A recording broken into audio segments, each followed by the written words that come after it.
Hello and welcome back to KD Everyday Elite podcast. I am actually doing a second podcast. Can you fucking believe it? Some people actually listen to me on my first one. I actually think I got 10 plays. I don't give a flying fuck how many I got, if I'm honest. That's the first swear word and it's 16 seconds in.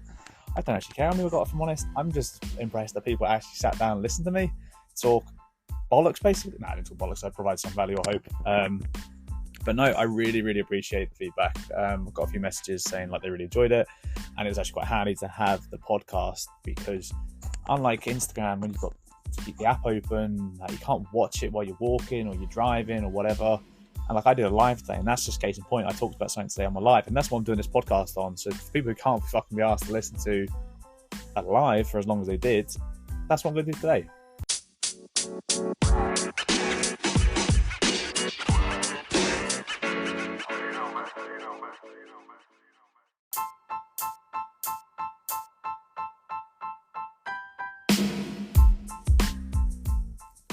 So this is going to test out how good my post-editing skills are. So apparently there is a way of you guys sending in voice messages. So I'm going to include a link in the description section on Spotify and hopefully on Apple if I can make that work. And basically it was to say voice messages, and hopefully I'm gonna say to you, if you want to ask a question via that for me to answer next week or a week after, whenever, I'm going to use that method, and it'd be quite cool to hear your voice. And I want to see if I can maybe even put it in the podcast episode. If that's a thing I can do, I don't know, if I'm honest. Also, you can just send me some shite. I don't mind. You can harass me and say, "Look at me, I'm listening to your podcast. What a wanker." But yeah, I want to see if this actually works. So please, if you listen to this episode, please test out, share the voice message link with yourselves. Okay, like I said, it'll be in the description, the show notes, and I want to hear from you guys. So thank you very much.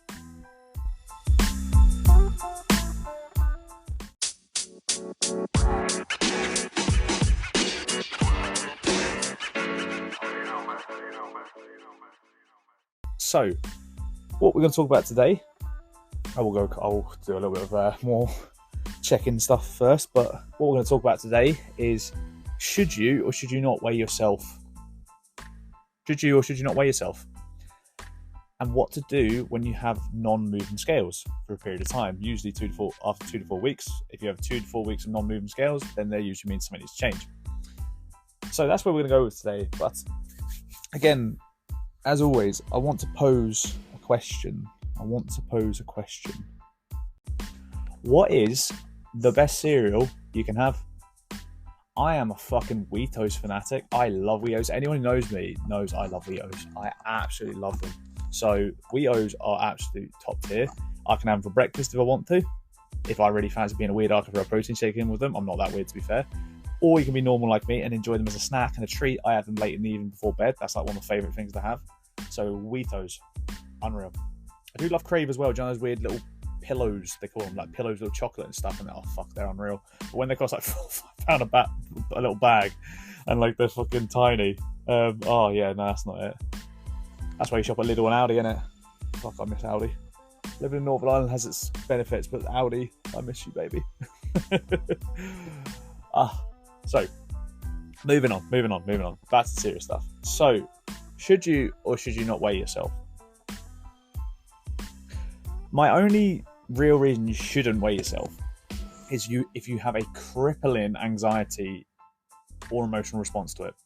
This can be trained out of people, by the way, but some people are at the point where they just cannot be recovered from it, and it's more damaging for that to happen. So if that's you straight away, absolutely not. Don't be weighing yourself. There's no point. There's no need to force emotional trauma or anything like that on yourself. So that's my categorical no. So those types of people definitely don't. But the majority of people, I feel it has purpose. It does not directly measure fat loss. I want that to be really clear. It does not directly measure fat loss. However, combined with other measures, it's a really useful source. So combining your weight with your body measures, with a picture of yourself from 3 different angles, from front, side and back, with listening to your support networks, your friends and your family and your co-workers, have they commented on you recently? And just your general feel. Like, I think people underestimate how much we feel things. Like, we feel a lot, and our intuition is usually right. I feel better in myself. Usually because you feel better, because you've lost a wee bit of weight and things are fitting better and you're feeling fitter. Your intuition is right. So I do feel weighing yourself is a particularly good method for the majority of people. However, I think it's performed quite poorly. I generally do. I think it's really performed poorly for most people. And this is really hypocritical, actually, because this is what I do. But you'll see what I mean. I standardize how I do it. So whenever I do it for my online clients, and even some of my in-person ones, it's a little bit different in person because they book in at different times. But my online clients, I literally say to them, because this is the best way of doing it, I literally say to them, get up in the morning, go for a piss, go for a poo if you need to. Sorry about the graphic language. Go for a poo if you need to. Get on the scales then. Do not eat anything. Do not drink anything. That's it. Pee and poo, that's all you're allowed to do. Because that way, it will be exactly or as close to exactly the same conditions every time you do it. If you remember back to your grade 6, year 6 or first year, whatever we'll fucking call it in whatever country you're in, science lessons, there's a standard operating procedure for everything. So a fancy way of saying we keep shit the same every time. So when you weigh in, you want to keep shit the same. So you don't want to be having weigh-ins at different times. So I always tell the story. So I came from, for people who don't know, I came from a combat sports background. So I had to mind my weight quite a lot. As I grew older, I was convinced I was getting fatter. I was not getting fatter. I was just growing up, because apparently you do grow and get heavier and put muscle on as you mature. But I didn't know that. But also what I was doing is I would have kickboxing sessions at 8 p.m. on Tuesday evening. Friday at 5. I would also have it at 9 or 10 o'clock on a Saturday morning as well.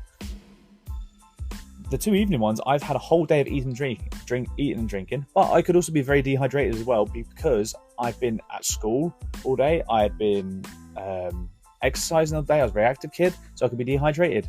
So I might have been lighter, but then again in the morning, I might have been lighter because I hadn't eaten since the night before. So there's lots of variables there. So I always tell my online clients, and I tell you now, if you weigh yourself regularly, every week that you weigh yourself, make sure it's the same day, the same time, or as close to it as possible, and you don't eat or drink anything. You just go for a wee, and that's it. It's the most accurate way of doing it, and I want that to be really, really clear. So yes, weighing yourself, I do feel, has benefits. However, this is where it gets tricky. So once a week weigh-in, as I said, this is hypocritical. Once a week weigh-in does have its downsides. It is one stab in the dark out of a 7-day period. And then if you do that 4 times over a month, that's 4 stabs in the dark over a 28 to 30 day period. That is not a lot of information over the amount of days. That's less than a quarter of your time that you're weighing yourself. So you're relying on 4 time points out of 28 potential time points. So the issue with that is our weight fluctuates massively. And I've proven this many, many times, right? If you want to do this yourself, you're more than welcome to. It's not very nice, if I'm honest, but I would recommend doing it. But basically, weigh yourself and then do 1 of 2 things. Go have a meal and get back on the scales, or go neck a litre and a half or 2 litres of water. Maybe not neck it, but maybe drink it in a good period of time, and then get back on it and see the difference, even just in that period of time. Weigh yourself in the morning and the evening as well. See how it looks different. And if you can't be asked to do any of this, I'll tell you now. Your weight can vary easily between 1 to 4 kilos, sometimes up to 5 kilos. It depends on the person. Like, it can be extreme based on levels of dehydration and stuff like that. But your weight can vary, usually it's between more than 1 to 3 kilos for people, but 1 to 5 kilos, and anywhere between £2 up to £8 to £9 for people across daily fluctuations. I've seen it. Okay, doesn't mean they're all normal, but I've seen it. Okay, but you tell me, when you go to your next weigh-in, you're like, oh, I gained a pound, or I lost a pound. Can you see how insignificant that is if you don't know any of the other numbers across the week, sorry. And that's what I try and get across to people. So if you're like, I haven't lost any weight, and because I actually had a client say this to me, I haven't lost any weight, I've actually gained weight, but I've lost inches around my waist and my body, and I feel better in myself, and I feel fitter. If I said that to you, sorry, what would you say back to me? I was quite respectful to this client, to be fair, because I'm very supportive to my clients. But the non-professional me would be like, are you fucking mad? Are you stupid? That's what the normal me would say. The normal me would be, are you fucking stupid? Because it's like, you've literally told me one bad thing, air quotes bad thing, and then 3 positive things afterwards. And then you're taking the advice of the one bad thing. Like, in what other scenario would that be right? Do you know what I mean? Like, I can't think of a scenario right now, but again, that's the whole idea of, like, again, you've got one flat tire, so you slash the rest of them. Do you know what I mean? It's like, you don't do that. Do She had one thing that said she had a 1 pound increase. Everything else showed visibly, and she felt, and again, so I said feeling is a massive thing. Everything else said she felt good about herself, and she had physical evidence from measures that she had lost inches, not just a few centimeters, inches. So if this is you and this is happening to you, this is what I want you to do. One of two things, and this is going to be the major take home for today. So if you're someone whose weight is not changing, there's going to be three things actually you can do. If your weight is not changing and you have reason to believe it has gone better, but you want to prove the weight's changing, you do one of two things. You're going to fucking shove the weight in the bin and ignore it because the other stuff's telling you more. That's my first one. But the actual more constructive two, if your weight is not moving and it has been moving for 2 to 4 weeks continuously, what you're going to do is one of these two things. The first one is you are actually going to ditch the scales for 30 days. 30 days. And what you're going to do is you're going to channel your energy, because what that does is you stop getting that negative feedback. You stop getting that, oh, for fuck's sake, I haven't lost weight. Oh, for fuck's sake, I haven't lost weight. Because every time you get that, you lose your motivation. When you lose your motivation, you can't be asked to cook anymore and meal prep. You're like, fuck, why do I need to go to the gym? And you almost, like, yeah, we slash the tires, don't we? We're going to do the opposite. So we're going to get rid of the scales. We're going to hammer down on those three focal points, three focal areas for our habits. We're going to hammer down on our training. We're going to hammer down on our nutrition, and we're going to hammer down on our movement. So our exercise, I have 3 exercise sessions planned a week, and we're going to track this on a sheet. One of my mates, Gareth, he probably hopefully listens to this. One of my mates, Gareth, he has the best spreadsheet in the world for this shit. I wish I had it, but you don't have to do something as complicated as him. You just need a sheet that says literally training, nutrition, movement, and you tick each one every day and put like a little notes thing to say what you did. And you don't have to track it all the time, but like that. But I recommend you do. Okay, so you're going to track all 3 things. So if you train 3 times a week, I want you to tick that you did your training on that day.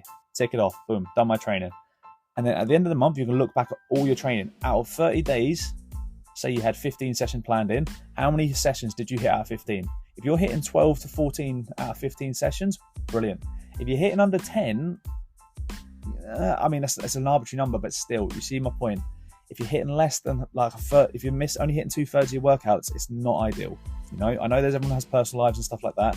I'm not saying that those circumstances come into play, but say everything's grand and normal, that's what you've got to consider. The same with your nutrition. You've got a calorie target. Okay, so you don't have to slash your calories just because things aren't moving just yet. You've got a calorie target. Let's keep sticking to it. So say you're a woman, 1,600 calories, quite a common target for a lot of people. You're eating 1,600 calories and you've got a protein target of a minimum of 100, but you're going to do this even better. So that's your minimum. I'm going to get you to do your optimal. Your optimal target is 120 to 130 grams. So for this 30-day period, can you hit those calories at least 25 out of 30 days? And can you hit that protein target at least 25 out of 30 days?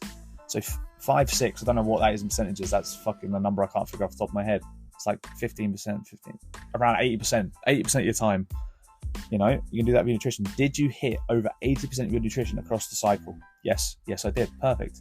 Do the same with your movement. Again, I always say with movement, so the less you do in terms of movement, so you're only doing 2,000 to 4,000 steps, the more impact adding the extra 1,000 will make. So going from 4,000 to 5,000 is a massive jump, up to 6,000. Ideally, I want everyone to be at least up to 8,000 because that's shown where the most amount of health effects come from. Anything more than that's an added bonus and more calories burned. That's all it is. So track all 3 of these, training, nutrition, and movement. Have you done them? Yes or no, basically, every day, and for what day they matter. Look back at them on the end of the month and do not look at the scales. You will see changes. If you do all those things properly and your calorie target is correct, you will see changes. And the other thing is, if you don't see changes in terms of measures, in terms of how you feel, in terms of your fitness, right? 1, your program is shit. 2, your nutrition's not right. So that's when you go to your coach and be like, here, look, what's going on? And if you don't have a coach, that's when you go, right, I need a fucking coach because I'm not doing this right. But if you think your nutrition's then not right, then you've got proof to be like, right, I might need to change my nutrition a wee bit. I might be overeating. Most people on 1,600 calories are not overeating, by the way. Some women are really small, might be, but most people aren't. But that is how you can prove that you need to lower your calories. Always lowering calories does not work. Because when you lower your calories, what happens is your body's really smart. It makes you lazier. So you do less effort, you do less activity, it gets tired, it struggles to recover. So lower calories doesn't always make sense. But again, back to my original point, you're going to do 30 days, not looking at your scales. You're going to do all the 3 behaviors, training, nutrition, and movement, and nail the fuck out of them. And then once you've done that, you then can check your weight again if you want to. All right? That's one way of doing it. And it's worked with plenty of people before that I've worked with, because I know a lot of them are sensitive to their weight, and that's absolutely fine. The other way that I lean to more, and I have really good reason for this, it doesn't work with everyone. It works with a good number of people though. And again, this is why I feel I'm a really good coach, and don't mean to blow smoke up my ass, but I'm very adaptive to who I have in front of me, but I feel like I know which method works with which person. So this is my go-to method, but if it doesn't, I'll use like something like I just mentioned. Weigh yourself every day. And for people are like, what the fuck? If I don't like seeing the scale once, why the fuck would I want to see it every day? I understand that question, but hear me out. Again, I can't remember if this is more maths or more science. It's probably more maths. The more data points you have, the more information you have to process. And that means you have more information to make a decision. So basically, if I only have 2 points out of 7 days, right? So let's try this again. If I only have one weigh-in over 7 days, I only have one weight across those 7 day period. So I don't know if that is reflective of the rest of the other 6 days that I haven't measured. If I have 3 points, I might have 2 higher points and 1 lower point, which means the average is higher. If I have 5 points, I might have a really low one, a really high one, and the rest in the middle. And then you get a better average. And again, if you remember averages can change over time. And basically, this is what we're doing. So we do your week 1 average weight. So you track every day, what is your weekly average? So say I'm going to do my own weight here. Say I was 85 kilos originally, and then my average was 85 over that first week. Then the second week, I might have had a high of 86.5 kilos and a low of 84.5. However, my average weight that week was 84.5. So I lost half a kilo on average, although I weighed in 1.5 kilos heavier at my heaviest. Okay, so just to reiterate that point. So my average weight was 85. The week after, I had a high point of 86.5 and a low point of 84.5.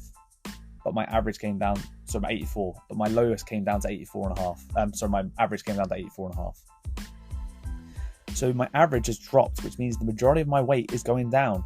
And if you've ever seen what people talk about, like the roller coaster, where it goes up and down, up and down, up and down, but the trend is still going downwards, that is what weight loss looks like. So weighing yourself every day shows you this. It shows you the fluctuations in your weight, and it makes you understand weight fluctuations. So I understand my body fluctuates weight massively. Like, I know I will fluctuate anywhere between 78 to 82 kilos. Probably more 81 at the moment, but have been up to 82 kilos before. So my average weight is around 80 kilos. So I know that.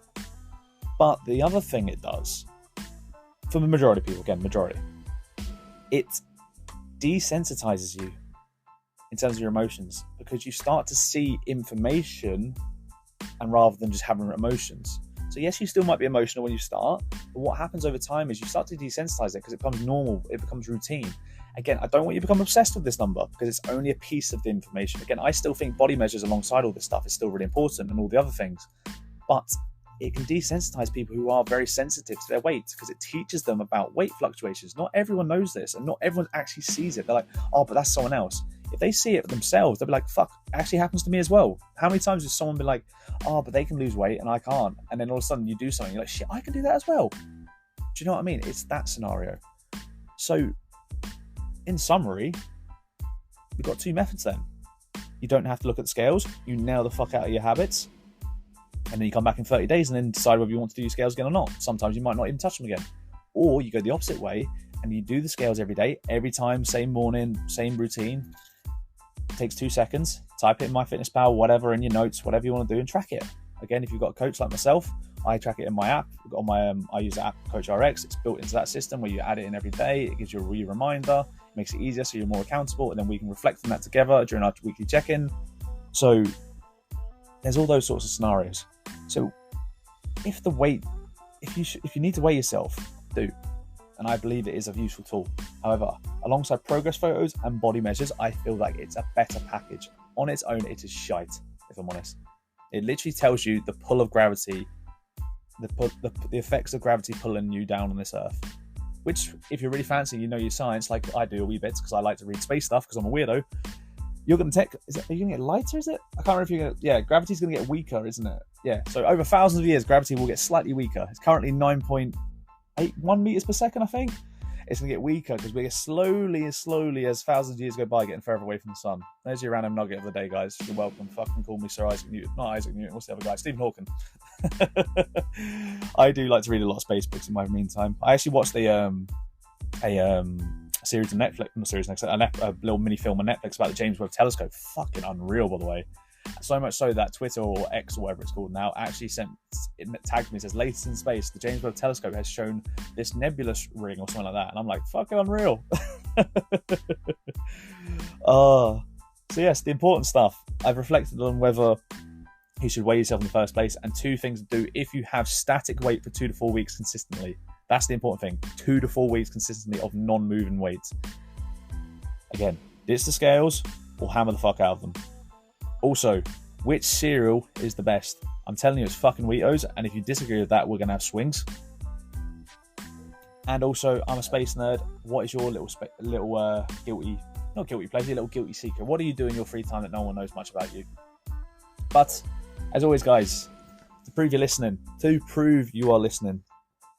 please share a screenshot of this to your Instagram or your Facebook or wherever you're listening to and tag me in it, please. And I will be dropping a special reward. So thank you very much. Again, as always, if you want to join me on this podcast, I really do appreciate it. I know I'm going to throw this in late. I wish I threw it in earlier. If you want to jump in on this podcast one time and chat with me, you want to ask questions, you want to talk to me about your experiences and your journey in the gym, or you want us to ask questions to me like a quick fire thing and I answer them live on the air, let's do that. But for now, guys, it's been about 20 minutes. I'm probably boring the fuck out of you, but episode 2 of KD Everyday Elite podcast is in the bag. See you next time.